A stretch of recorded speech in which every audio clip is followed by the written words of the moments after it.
Esse é o Ancapsu e nós vamos falar agora sobre a entrevista do Bolsonaro para o UOL, tá? O Bolsonaro foi lá no UOL, falou com um monte de gente do UOL, aqueles jornalistas todos que sacaneiam ele, que criticam ele o tempo todo, e respondeu um monte de pergunta, falou um monte de coisa, falou muito bem. Eu vou te falar um negócio, eu acho muito importante esse tipo de coisa do Bolsonaro, porque é lógico, a gente vai ver aqui que o UOL está pintando as respostas dele da pior maneira possível, né? Aqui, ó.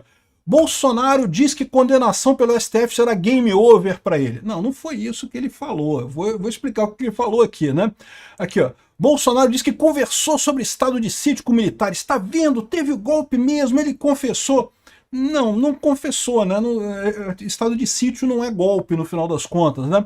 Enfim, vamos entender aqui as distorções que o pessoal fez, mas eu quero no final fazer uma colocação aqui que eu acho importante o Bolsonaro fazer isso. Ele tem que falar com esse pessoal mesmo, tem que abrir o jogo mesmo, porque ele não tem nada para esconder. O que ele fez está correto. O pessoal da STF não tem nada contra ele no final das contas, estão querendo construir uma fantasia nesse inquérito do golpe. E lembra, esse inquérito, toda essa ação é principalmente de marketing, é de propaganda. E falar para as pessoas, quanto mais você expõe a verdade, principalmente falar com o público desse pessoal, é o ideal. O Bolsonaro já se comprometeu, ele disse que vai na Globo, vai no UOL, vai em qualquer lugar, fala com todo mundo, ele não tem o que esconder. Isso é uma coisa muito positiva. Duvido que o Lula aceitasse uma entrevista com o Ancapsu. O Bolsonaro fala com todo mundo. Essa notícia foi sugerida por Mais Perdido que o governo Lula, Tigresa VIP e Anão Pistolinha e várias outras pessoas. Obrigado aí ao pessoal que sugeriu as notícias lá no nosso site, no visãolibertaria.com, e obrigado a você que está assistindo o nosso vídeo. Se você gosta do nosso conteúdo, por favor, deixe o seu like e se inscreva aqui no canal, né? Bom, eu vou apresentar primeiro um resumo do que foi a entrevista do Bolsonaro. Eu vou deixar o link da entrevista aqui na descrição do vídeo, se você quiser ver a entrevista inteira dele, ver ele falando lá com o pessoal. É como você imagina uma entrevista do Bolsonaro com o Josias, com o pessoal do UOL, né? O pessoal batendo pau, batendo no Bolsonaro o tempo todo. Mas é isso que é esperado. E, de novo, isso é importante ele ter falado com esse pessoal, tá? Então, só para fazer uma coisa aqui, o Bolsonaro disse que tem esperança de reverter o processo no STF porque não tem culpa. Ele não tem culpa nesse negócio, né? O Ministério Público que tem que provar que eu sou culpado, não sou eu que tenho que provar que sou inocente, né? Em tese, ele tem razão, né? O problema é que a gente sabe que esse julgamento é um julgamento político, não é um julgamento jurídico, né? E aqui, ó, nós já fizemos a defesa sem ter amplo acesso àquilo que a PF coletou ao longo desse mais de 2 anos, tenho esperança sim de retornar. Estou com 70 anos de idade. Se me condenarem a 40, é meu fim, a 20 anos também. Ou seja, se ele for condenado a 20 anos de cadeia, ele vai sair da cadeia com 90 anos de idade, né? Então é nesse sentido que ele disse que a condenação pelo STF seria um game over para ele. Porque é lógico, ele vai botar na cadeia. A gente sabe que é isso, né? O pessoal do STF vai condenar ele a 250 mil anos de cadeia para ele nunca mais voltar para a política, né? E isso daqui, essa frase aqui, por que a Jovem Pan botou isso aqui? Porque isso daqui, meu amigo, a pessoa da esquerda teve orgasmo imediatamente quando leu essa frase aqui. Ai, é um game over pro Bolsonaro. Ai, gozei, né? O pessoal ficou encantado com isso aqui, porque é isso que a esquerda quer, tirar o Bolsonaro da política, né? Eles estão incomodadíssimos porque não conseguem tirar o Bolsonaro da política, não conseguem convencer a população a não gostar do Bolsonaro. Então isso aqui é tudo que a esquerda quer. Mas não foi isso que o Bolsonaro falou, o que ele falou e é a realidade fática, né? Se botar ele 40 anos na cadeia, o que ele vai fazer? Né? Não tem fim, né? Agora, é lógico também que a gente sabe que tem outras coisas, né? Como eu falei para vocês, o próximo presidente de direita indica 3 ministros para o STF, talvez 4, se o Barroso realmente desistir, e nessa situação isso tudo pode ser revertido, porque o STF já mostrou que nada é definitivo no Brasil, né? A justiça no Brasil é um castelo de cartas, de vez em quando vem alguém lá e tira uma carta e desmorona tudo, então pode muito facilmente o próximo presidente do Brasil já tirar o Bolsonaro da cadeia. Inclusive tem vários que já prometeram isso, né? Mas enfim, de qualquer forma ele preferiu não falar isso na entrevista, o que é bom, porque isso seria comprar briga com o STF, falar que olha só, não interessa o STF me condenar, eu vou sair de qualquer forma depois politicamente. Não seria bom ele falar isso. Ele também se vê beneficiado pela medida que suspende o processo contra a Ramagem. E eu falei para vocês isso. A ação penal é uma só. O Congresso pode suspender a ação penal de deputado. No que suspendeu a ação penal, é a ação penal de todo mundo. Suspende essa porra toda. E o que é mais engraçado nessa história é justamente o STF estar com essa vontade toda de fazer essa ação penal. Porque, vamos lembrar dessa história, mesmo o Mensalão, o STF pegou o caso do Mensalão anos depois né, que já tinha acabado a investigação do Mensalão, e não deu em nada, e ficou todo mundo com má vontade, condenaram uma pessoa aqui, outra ali, mas sem nenhuma vontade de condenar o pessoal. Dessa vez, pô, Alexandre de Moraes, caramba, não, temos que fazer um jeito de tirar o Bolsonaro.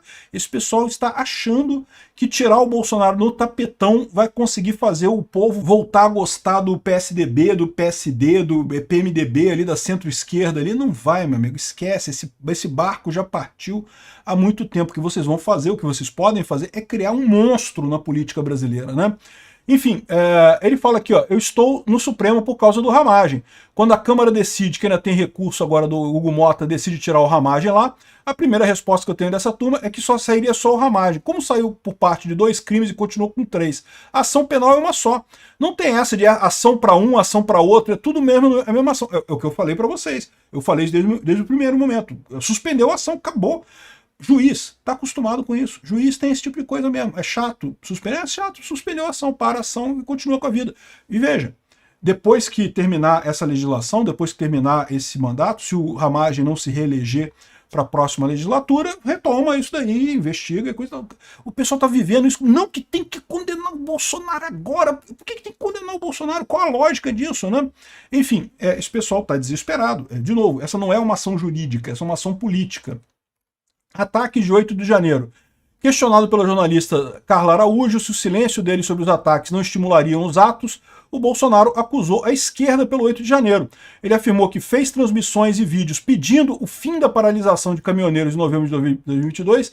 Ele disse ainda que no dia 8 de janeiro o governo estava na mão do Lula. E aí é aquilo que eu falo para vocês. Isso é verdade, ele tem razão. Houve omissão, certamente. Dizer que a culpa foi do Lula, isso eu querendo colocar aqui, não, que a culpa foi do Lula. Não, não estou dizendo isso. Eu estou dizendo que o Lula teve culpa também, mais do que o Bolsonaro. O Bolsonaro não teve culpa nenhuma, o Bolsonaro não estava aqui, não estimulou ninguém, não falou nada.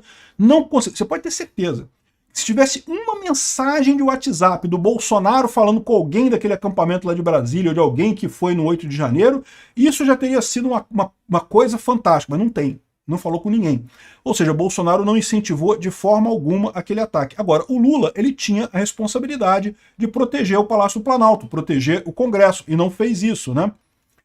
Agora ele disse aqui, ó, Bolsonaro disse que o pessoal do acampamento chegou lá, estava tudo depredado. Isso daqui, essa teoria de que foram infiltrados, que chegaram primeiro, e essa teoria eu não compro não consegui ver nenhuma evidência disso.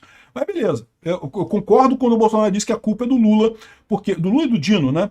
Porque eles tinham a responsabilidade de proteger os prédios ali de Brasília, né? Bolsonaro cobrou que governadores de direita se posicionem contra a sua inelegibilidade. O Bolsonaro já está vendo que, apesar do Alexandre de Moraes tentar, não vai conseguir condenar ele agora. O problema que resta para ele se candidatar em 2026 é a inelegibilidade, que é um absurdo. Aquela inelegibilidade não tem lógica nenhuma no final das contas. Então ele está pedindo o apoio dos governadores. E aí é uma maneira dele fazer, dele saber quem é que está do lado dele mesmo nessa história. Né? O Tarcísio, o Caiado, um monte de gente dizendo que quer ser o candidato do Bolsonaro. O que está deixando claro aqui é o seguinte, o candidato do Bolsonaro é aquele cara que está me defendendo, que está indo para lá e questionando a minha inelegibilidade. Por que o Bolsonaro está inelegível? Vamos ver quem é que vai fazer isso, né? Anistia a presos e condenados, né? O Jair de Souza disse que há no Senado uma negociação para reduzir a pena dos presos e perguntou se o Bolsonaro defenderia somente um projeto que o beneficiasse. Não interessa meia anistia. A meia anistia não interessa a anistia completa, né? E Bolsonaro falou não aceitar incluir no projeto anistia a questão da inelegibilidade. Eu estava fora em janeiro. É justo eu ser multado agora em Porto Alegre? Se você está aqui, é justo eu pagar uma pena por depredação do patrimônio se eu estava na Disney? E ele tem razão, né? Que lógica tem essa, né? Essa resposta dele, cara, adorei. Bolsonaro, parabéns por essa resposta. Aqui, ó. Bolsonaro disse que caso voltasse à presidência, colocaria militares só no GSI, no Gabinete de Segurança Institucional. É isso aí. Não esquece militar. Milico é tudo de esquerda, esquece essa porra. No governo do ex-presidente teve a maior proporção de ministérios controlados por militares desde a ditadura. 8 das 22 pastas eram comandadas por militares. Eu não estou dizendo que militares sejam corruptos ou burros ou esse tipo de coisa. O problema é que eles não têm malícia política. Não tem jeito, cara. É um governo civil, tem que ter traquejo político no final das contas, não tem alternativa. Bolsonaro admitiu a possibilidade de ter havido corrupção no INSS durante seu governo. É lógico, pô, teve corrupção no INSS durante todos os governos depois da redemocratização. Sempre teve esse negócio de desconto no INSS. Estou querendo dizer que, tá vendo? É o Bolsonaro. Não, mas é só você ver a dimensão, né? Igual sempre teve roubo na Petrobras antes do Petrolão. Mas vai ver a quantidade de roubo que teve na Petrobras com o Petrolão. É aquele negócio que sobe assim, ó. É a quadrilha do Lula tomando conta, né? Então o que ele falou aqui, achei honesto, achei verdadeiro dele. Fala, tem que falar isso mesmo. Por quê? Porque se ele falar que não, que não teve, o que vai acontecer? O pessoal vai achar alguém que teve alguma situação que teve, que deve ter alguma situação que teve, como eu falei, o governo tem sempre corrupção, é impossível corrupção zero no governo, mas o Bolsonaro controlou a corrupção. O Bolsonaro fez a MP 871 que diminuía o problema de desconto do INSS. Foi o Lula que sacaneou a coisa, né? Aqui, ó, ele defendeu que haja investigação sobre os descontos ilegais, inclusive com a abertura de CPMI. Tem que investigar. Se tiver alguém do meu governo envolvido nisso, tem que pagar por isso, né? Que se tiver, porventura tiver alguém do meu governo que fez algo errado, que pague. Então, assim, ele admitiu a possibilidade de ter corrupção no governo dele. Pô, então pronto, vamos abrir a CPI para investigar essa porra. O Lula continua não querendo, porque o Lula sabe que a corrupção está principalmente no governo do Lula, né? Ele disse que é contra a regulamentação das redes, o que eu acho ótimo, concordo com ele plenamente nisso. Negou ser machista, pergunta para minha esposa se eu sou machista e coisa e tal, e pediu para o pessoal doar um caso concreto. Aí lembraram do caso da Maria do Rosário, que ele disse que ela não merecia ser estuprada. E ele afirmou que ele estava defendendo porque ela chamou ele de estuprador antes. Pronto, é isso daí, estava se defendendo. O Bolsonaro concordou que pode ter exagerado em algumas palavras durante a pandemia e coisa e tal, mas negou qualquer arrependimento com relação a como conduziu as ações na epidemia, porque, de fato, ele estava correto em tudo, né? Enfim, a entrevista na íntegra está no canal do UOL, eu vou deixar o link aqui na descrição para quem quiser ver, né? É lógico que a imprensa distorceu o que ele falou, não que vai ser um game over, isso aqui foi para o pessoal da esquerda ter um orgasmo, né? Aqui, ó, Bolsonaro diz que conversou sobre estado de sítio com comandantes militares. Não, eu conversei. Estado de sítio é uma medida que está na Constituição, é prevista na Constituição, tem que ser aprovado pela Câmara, tem que ser aprovado para poder valer, então não é um golpe isso, né? O que eles viram justamente é que não serviria para nada o estado de sítio. Aí chegou a ter até um vídeo aqui muito engraçado, em que o Flávio Bolsonaro compartilhou o Randolph Rodrigues concordando com o fato de que o estado de sítio não é golpe. Olha só o Randolph Rodrigues falando aqui, ó. Vamos combinar, Flávio, uma coisa. Quem quer dar golpe de Estado não utiliza os instrumentos que estão na Constituição. Exatamente. Obrigado, Randolph. O Conselho da República, é isso. Para dar golpe de Estado, não precisaria Você chamar o de Conselho da República de convocar o Conselho de Defesa Nacional, porque a ideia é exatamente subverter. Mas ele está sendo acusado por isso, Randolph, entendeu a lógica? Se ele está sendo acusado por isso, e você acabou de falar que quem quer dar um golpe de Estado não usa instrumentos constitucionais. Temos uma concordância hoje no debate.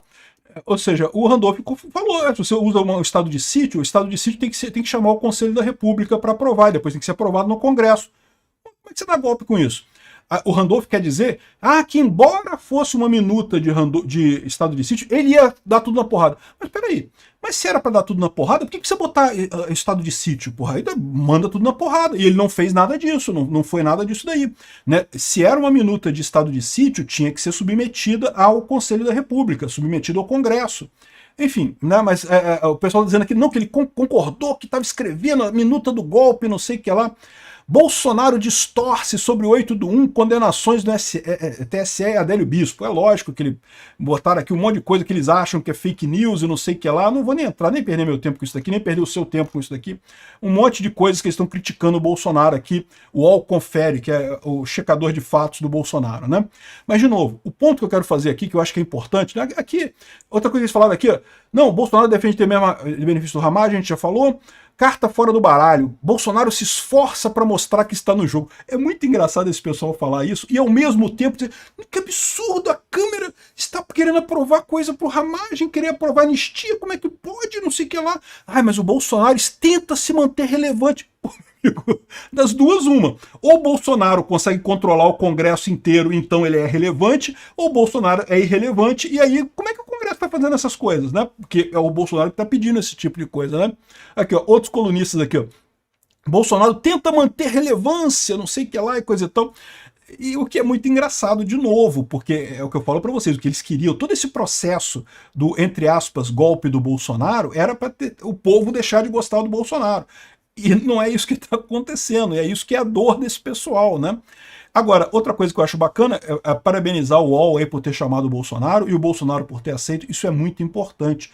A melhor maneira de você quebrar uma fake news é contar a verdade. O Bolsonaro foi lá e contou. E falou tudo lá, e abriu o jogo, né? E vai ter muita gente da esquerda que viu essa entrevista. A maior parte do público do UOL é o pessoal de esquerda, vai ignorar o que o Bolsonaro falou, porque tá firme ali na questão da fake news que eles acreditam e coisa e tal. Mas esse pessoal não tem jeito. Essas pessoas que já estão convencidas de um ponto da esquerda, não adianta, nunca vão mudar a opinião delas. Agora, o Bolsonaro falando, ele falou para um monte de gente que pode estar naquela região intermediária ali, que até é mais esquerdista, tende à esquerda, mas não está tão aguerrida nessa coisa, e de repente pode ter pego um ponto ou outro do Bolsonaro explicando uma coisa, e falando, realmente, o Bolsonaro está certo, não teve esse tipo de coisa, não foi isso daí, né? Então, acho muito positivo isso, acho chato, só que a Globo não aceite fazer uma entrevista com o Bolsonaro, outras emissoras, parabéns ao UOL por isso. Acho que é um caminho importante nesse estouro da bolha da esquerda. A esquerda precisa sair da sua bolha e entender que o Bolsonaro é uma opção política como outra qualquer. Bota na célula eleitoral, se o povo escolher ele vai ser presidente. Se o povo não quiser, não vai ser. E ponto final, acabou o assunto.